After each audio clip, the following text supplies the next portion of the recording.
It was a Tuesday afternoon, just like any other, and I was sitting down with a lovely cup of tea, about to catch up on a bit of telly.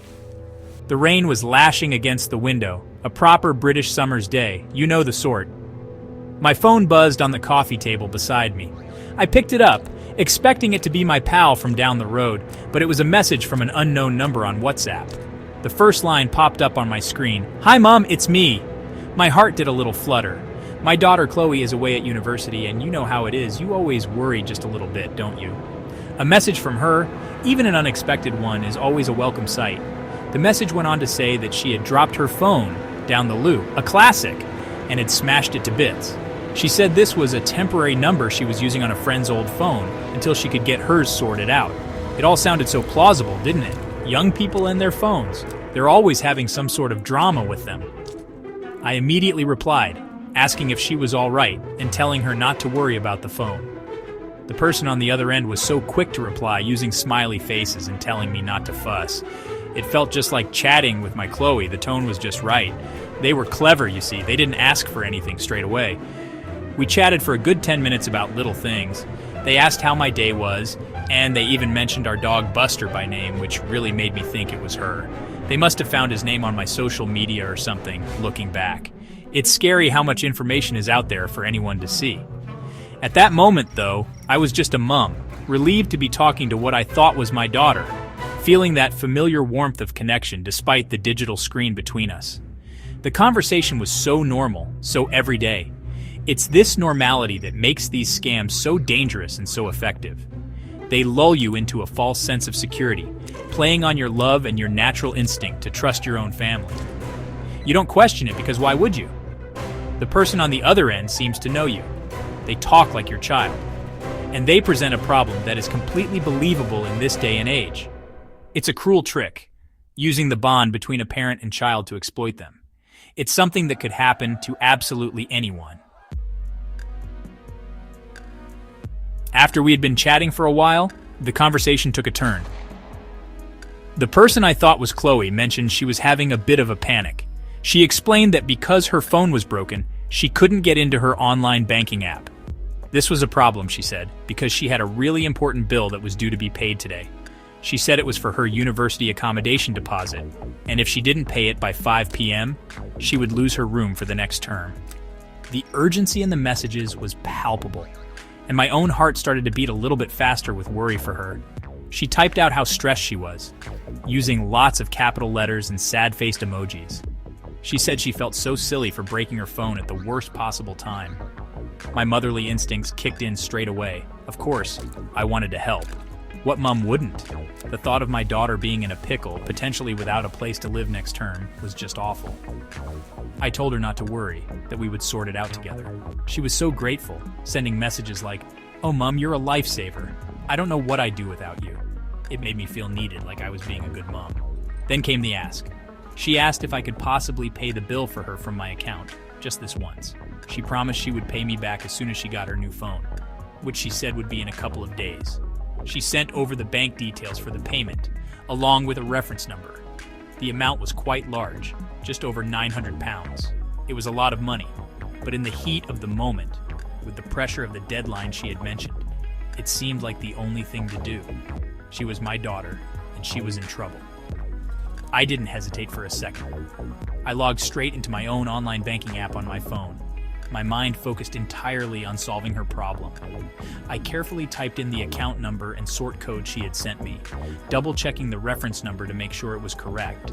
The name on the account was just a person's name, not a company, but she had explained that it was the landlord's personal account. It all seemed to add up. I pressed the confirm payment button, feeling a sense of relief that I was able to help her out of this jam. I sent her a message saying, "All done, darling. Don't you worry." A couple of hours passed. I was getting tea ready, expecting a thank you call or another message from the temporary number, but there was just silence. A little seed of doubt started to plant itself in my mind. It was just a feeling, a niggle that something wasn't quite right. Chloe would usually be much more communicative, especially after I'd just sent her such a large amount of money. I decided to try calling her old, supposedly broken number. I just wanted to hear her voice, maybe leave a voicemail. I dialed the number, my heart thumping a little, and waited. To my complete and utter shock, after just 2 rings, Chloe answered. Her real voice, my actual daughter, said, "Hi, Mom, you all right? I was so confused."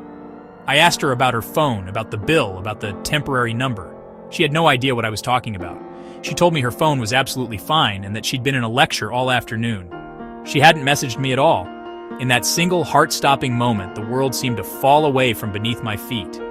The blood drained from my face as the horrible, sickening reality of what had just happened washed over me. I had been scammed. The friendly chat, the urgent problem, the desperate plea for help. It was all a lie, a carefully crafted performance by a complete stranger. The money I had sent wasn't going to a landlord. It had gone straight into a criminal's bank account. I felt so foolish, so utterly stupid. How could I have fallen for it? The shame washed over me in a hot, prickly wave. I had to explain to my daughter what had happened, my voice trembling as I recounted the conversation. She was so lovely and supportive, telling me it wasn't my fault, but I couldn't help but blame myself. The feeling of violation is something I will never forget. It wasn't just about the money, although losing that much was a terrible blow. It was the fact that someone had impersonated my child. They had used the love I have for her against me, twisting it into a weapon to steal from me. It felt so personal, so invasive. I ended the call with Chloe and just sat there in my kitchen, staring into space, the half-prepared dinner forgotten on the side. The silence in the house felt deafening, and I just felt completely and utterly alone with my mistake. The first thing I did, after pulling myself together, was call my bank. My hands were shaking so much I could barely press the numbers. I explained the situation to the fraud department, and they were very kind and understanding. They told me they would launch an investigation immediately to try and recover the funds, but they were honest with me that it can be very difficult. The next call was to Action Fraud, the UK's National Reporting Centre for Fraud and Cybercrime.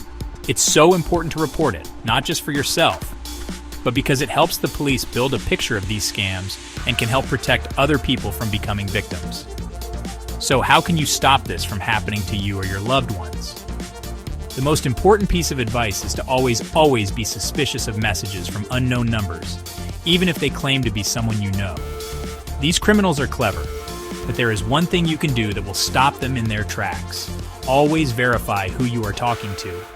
The simplest way is to call them on their original number, the one you have saved in your contacts. If their phone really is broken, ask them for a voice note or to answer a question that only your real loved one would know the answer to. Never, ever rush into making a payment. Scammers rely on creating a sense of panic and urgency to make you act without thinking. They will tell you it has to be paid right now. This is a huge red flag. A genuine organization, or your real child for that matter, would understand if you need a moment to check things out. Take 5 minutes, step away from your phone, make a cup of tea, and give yourself time to think clearly before you send any money to anyone. That pause can be the difference between keeping your money safe and losing it for good. If you do get one of these messages, report it. You can report the number to WhatsApp itself, and if you are ever tricked into sending money, please don't feel ashamed. These criminals are professionals, and it can happen to anyone. Contact your bank immediately and report it to Action Fraud online or by phone. You can also get brilliant advice and support from charities like Victim Support or Age UK. Talk about it with your family and friends. The more we all know about these scams, the harder it will be for the crooks to succeed. Stay safe, everyone.